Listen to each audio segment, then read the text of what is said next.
नमस्कार, आप देख रहे हैं जेजेएन न्यूज और मैं हूं आपके साथ अनुराधा छिब्बर। आइए रुक करते हैं देश और प्रदेश की मुख्य खबरों की ओर। उत्तराखंड में पिछले 24 घंटे में 787 नए कोरोना संक्रमित मिले हैं, जबकि 3 कोरोना संक्रमितों की मौत हुई है। प्रदेश में हरिद्वार में 277, नैनीताल में 132, अल्मोड़ा में 16, बागेश्वर में 6, चमोली में 10, चंपावत में 1, पौड़ी में 8, पिथौरागढ़ में 6, रुद्रप्रयाग में 12, टिहरी में 39, उधम सिंह नगर में 34 और उत्तरकाशी में 7 संक्रमित मिले हैं। नैनीताल हाईकोर्ट ने नदी, नालों और खालों को बंजर भूमि में परिवर्तित कर प्लॉटिंग करने के मामले में दायर जनहित याचिका पर सुनवाई के बाद मसूरी देहरादून विकास प्राधिकरण और जिलाधिकारी देहरादून को सख्ती से नदी नालों की जमीन पर किसी भी तरह के निर्माण पर रोक लगाने के दिशा निर्देश दिए हैं। साथ ही कोर्ट ने डीएम देहरादून से कहा है कि जिन क्षेत्रों में अवैध रूप से प्लॉटिंग की जा रही है उन क्षेत्रों का मौका मुआयना करें और जहां पर प्लॉटिंग की जा रही है उस पर रोक लगाई जाए। महाकुंभ शुरू होने के साथ ही हरिद्वार में वीआईपी आगमन भी बढ़ गया है। वीआईपी प्रवास के दौरान अनेक लोगों से संपर्क में आते हैं। ऐसे में किसी वीआईपी के संक्रमित होने पर बड़े स्तर पर संक्रमण फैल सकता है। लिहाजा अब प्रशासन और स्वास्थ्य विभाग ने सभी वीआईपीओ के लिए भी कोविड जांच को अनिवार्य कर दिया है। कोरोना महामारी पर्यावरण के लिए भी बड़ा खतरा बन गई है।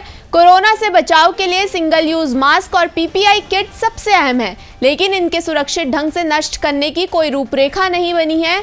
खराब हो चुके मास्क और ग्लव्स दुनिया भर में जमीन, समुद्र और नदियों के लिए खतरा बन गए हैं। इन्हें सही रूप से नष्ट करने की बजाय इधर उधर फेंका जा रहा है। एक रिपोर्ट के मुताबिक अमेरिका, ब्रिटेन, हांगकांग के समुद्र तटों पर फेंके गए मास्क और दस्तानों का अंबार लग गया है। नक्सलियों ने 5 दिन पहले सीआरपीएफ के जिस जवान को अगवा कर लिया था उसे गुरुवार शाम को रिहा कर दिया गया है। जवान का नाम राकेश्वर सिंह है। इस जवान को नक्सलियों ने बीजापुर हमले के बाद बंधक बना लिया था। इसके बाद से ही देश भर में इस जवान की रिहाई की मांग उठाई जा रही थी। जवान की रिहाई के बाद परिजनों में खुशी का माहौल है। देश में कोरोना के नए मामलों पर प्रधानमंत्री नरेंद्र मोदी ने कहा है कि फिलहाल संपूर्ण लॉकडाउन की जरूरत नहीं है। फिलहाल नाइट कर्फ्यू काफी है और हमें नाइट कर्फ्यू की जगह कोरोना कर्फ्यू शब्द का इस्तेमाल करना चाहिए। पीएम मोदी ने मुख्यमंत्रियों के साथ बैठक में 11 और 14 अप्रैल को टीका उत्सव मनाने की भी अपील की है। राजधानी दिल्ली के सर गंगाराम अस्पताल में एक साथ 37 डॉक्टर कोरोना संक्रमित पाए गए हैं। इनमें 32 डॉक्टर होम आइसोलेशन में हैं और 5 की हालत गंभीर बताई जा रही है, जिन्हें अस्पताल में भर्ती किया गया है। फिलहाल ये अस्पताल राजधानी में सबसे बड़े हॉटस्पॉट के रूप में सामने आया है। उत्तर प्रदेश की राजधानी लखनऊ में एक दिन में 1333 कोरोना के मामले मिले थे, जहां अब 8852 कुल मरीजों के आंकड़े पहुंचने के बाद नाइट कर्फ्यू का निर्णय लिया गया है। अब प्रदेश के अन्य जिलों में भी कोरोना के बढ़ते संक्रमण को देखते हुए लखनऊ, मेरठ, गाजियाबाद, नोएडा, वाराणसी, कानपुर, प्रयागराज और बरेली में नाइट कर्फ्यू लगा दिया गया है।